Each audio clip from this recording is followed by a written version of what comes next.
Impact Wrestling Slammiversary 2020 was Impact's most bought pay-per-view since the TNA days, and there was so much hype before, around it, and after the event, thanks in part to all the WWE releases and the various debuts and returns that took place on the show. Not to mention, the show itself was absolutely incredible, like a really good show. But man, Impact seriously just absolutely failed to follow up on it whatsoever. I started to check out Impact Wrestling after the show, and I really wanted to keep up with Impact and be a fan of Impact again, but only after watching one episode, yes, one episode, the one where EC3 returns.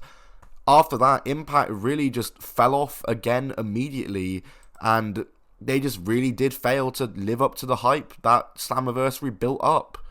I have not watched a full episode of Impact in so long. I don't think I've watched a full one since then, in fact.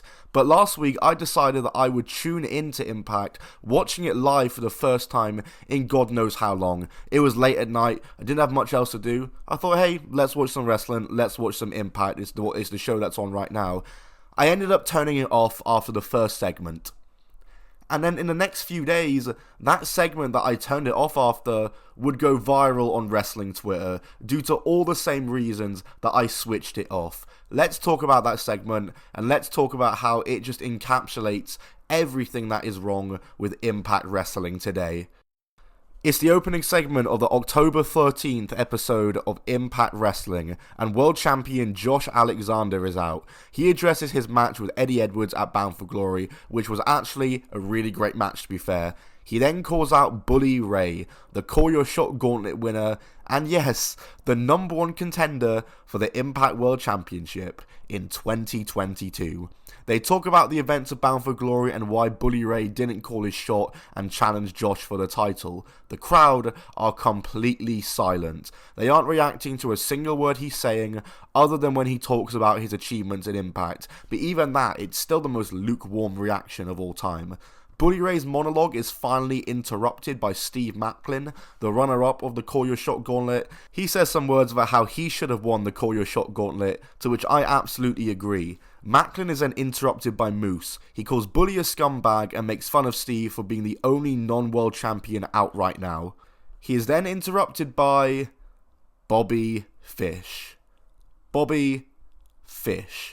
And it's this moment right here that went viral with Bobby Fish, as he cuts the most awkward promo of all time. He roasts every person out there to absolutely no reaction, leaving long pauses between every sentence he says so that all the viewers at home get to soak up the absolute silence that the crowd is in throughout every word of this promo. At one point he references the fact the others are calling Bully Ray a locker room politician, and he asks the crowd where the lie is.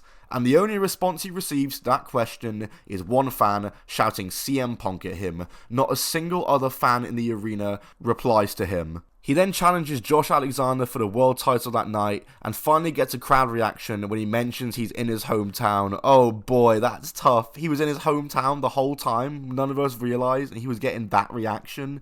Josh accepts the challenge, and that ends the most awkward wrestling segment I've ever watched.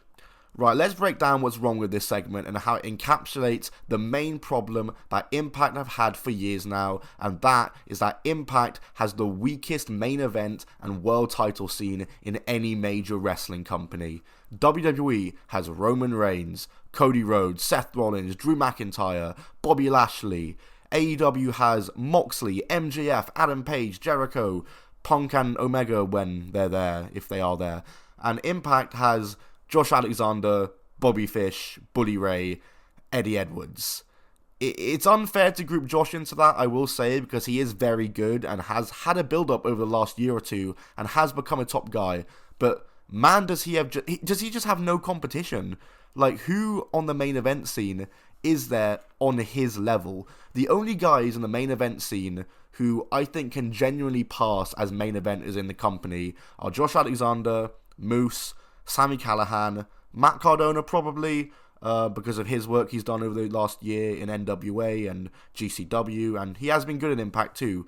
And maybe Bully Ray at a stretch, but again, at a stretch, because no one really wanted to see that in Ring of Honor either. And then everyone else to me is either being severely overpushed or underpushed. You know, I've never understood why the likes of Alex Shelley, Chris Sabin, Chris Bay, Steve Macklin aren't being used around the main event. Like, sure, they aren't the biggest names either, but you have them over Bully Ray and Bobby Fish. Impact failed to use the guys that they have.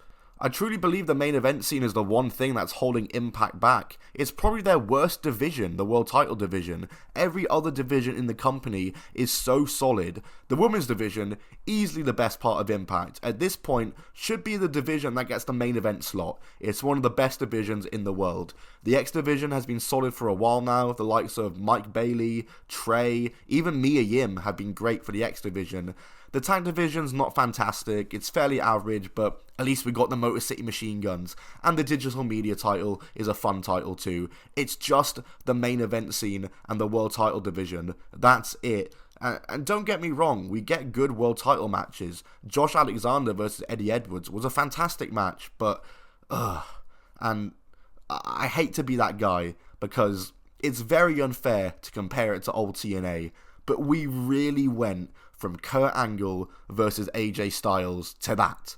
Like, I know it's unfair. It's unfair to compare it to old TNA, but to be honest, I would say that Impact, even just 3 years ago, blows away current day Impact in terms of star power. 3 years ago, you had the Lucha Bros, Johnny Impact, Brian Cage, and heck, even Tessa Blanchard back then was a bigger star than anyone in current day Impact is, and that really pains me to say. I did a video on Impact and how they can improve, and it was fairly unrealistic. So some realistic changes I'd make to Impact right now is that I'd make the Knockouts title the main title. They get the main event on TV and pay-per-views, segments and matches. I'd move some guys around divisions, get Alex Shelley, Sabin, Chris Bay, Macklin, like I said, get them in the main event scene. Sure, again, it's still not amazing, and you'd still get complaints, but you just got to use what you got, and Impact really aren't doing that very well either. So many people are underpushed and overpushed. Also, you just gotta rinse out wrestlers from other companies. They have an alliance with New Japan, and an AEW wrestler appears every now and then, such as Kazarian, who just appeared. He's came in, won the X Division title, he's about to cash in Option C, and I'm assuming he's gonna lose that match, so it'll be like a quick 3-month, 6-month run, however long he's been there for, but do more of that. That's a good thing that Impact are doing, and they just need to take full advantage of that crossover. Even recently, they got Alley Catch. Just use those little pockets of fans to get those GCW fans in for that 1 week, because that worked. I actually watched that Ali Catch versus Masha Slamovich match. They hyped it up on social media, had all this hype for it, and they got the GCW fans in there, and even me, I watched that match. It does work. It might not bring in millions of fans, but it does work, and Impact just need to take full advantage of that, I think. And to be fair, they are doing it very well already. I really should clarify that overall Impact is not a bad wrestling product. Like I said, I tune into matches. There are matches there that I want to see. It's a solid product overall, and if we're being honest, Impact will most likely never get to where it once was with TNA. Let's be honest here. But also, Impact will never die. Let's be real there. I think they'll probably just kind of float around at this level forever. I think they found a sustainable model for it, and it is kind of working to a degree for them. It's doing the job. And they do have their fans. It's just, obviously, after TNA, the massive heights they reached there, it is a bit peak it's fallen off. But I think after the frantic 20 years that Impact Wrestling has existed for, I think they have finally found their place in wrestling. That's going to be it from me though, guys. Let me know what you thought of this video, me talking about Impact Wrestling and how it's really kind of fallen off. If you want to see me talk about other companies like this, let me know, because there are definitely some companies I can talk about. I think some of you might get excited by that statement and making assumptions in your head. Hey, comment down below if you want to see it, and we'll make it happen. I'll see you all soon though. Follow me on Twitter, Instagram. Goodbye, and keep on rolling.